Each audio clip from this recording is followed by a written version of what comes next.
Hi, I'm Amy Garrett with OSU Extension Service Small Farms Program.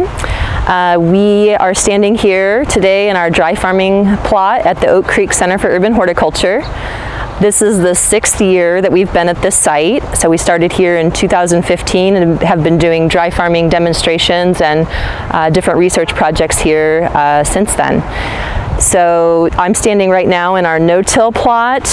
We have also a storage tomato trial this year that we're going to share about. We have melons as a demonstration, different melons and watermelons as well, and also a summer cover crop that we're going to be highlighting. Hi, my name is Lucas Niebert, and I'm working with Amy Garrett as a postdoc at Oregon State University.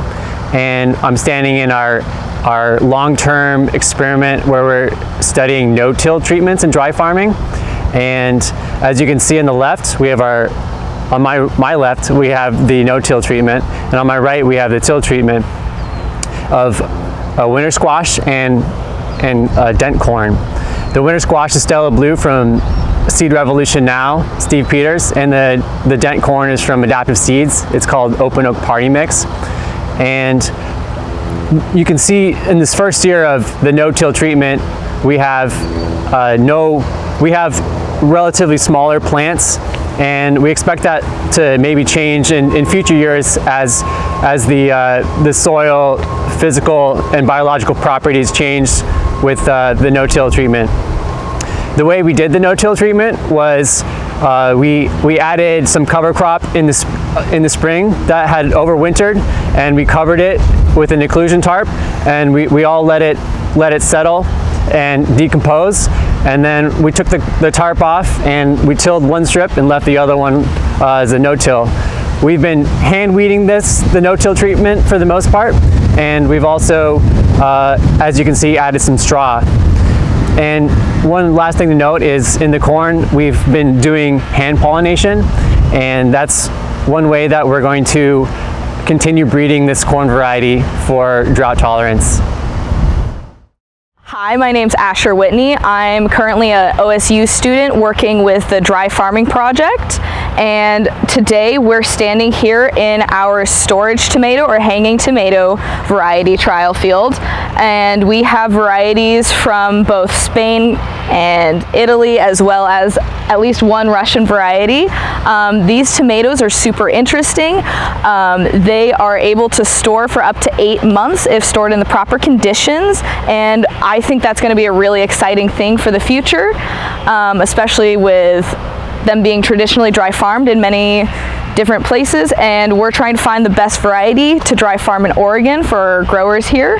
We currently have around 20 varieties here and are trialing 3 different varieties with growers throughout Oregon, California, and a couple in Washington. And we're excited to hear how they work in those different areas and what they think about the flavor and storability of these varieties.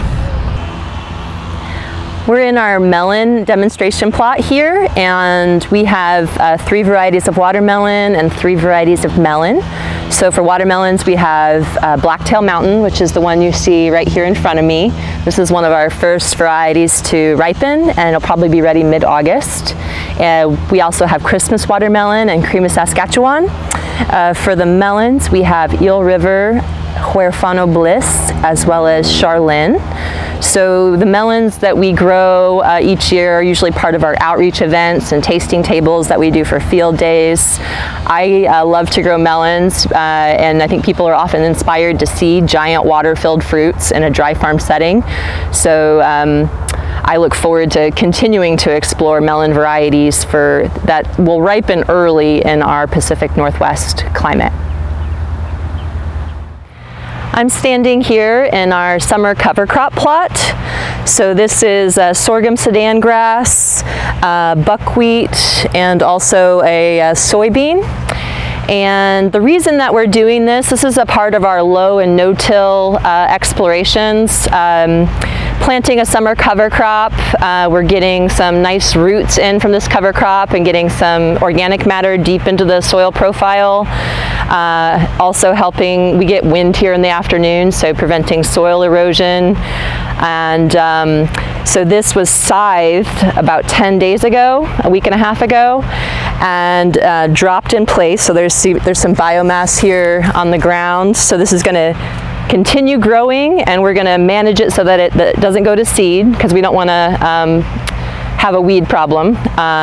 So this is going to eventually winter kill once it starts getting cold, and this will provide a nice mulch over the winter, and we hope to transplant into this next year. So it won't have seen any tillage for an entire year once we transplant into it. So we're going to be continuing this exploration for the next few years.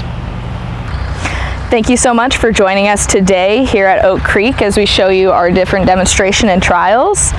If you would like to learn more, you can join us for our field day on August 26th from 4 to 6:30. We will be having a tasting there for our melons as well, as long as they're ripe in time.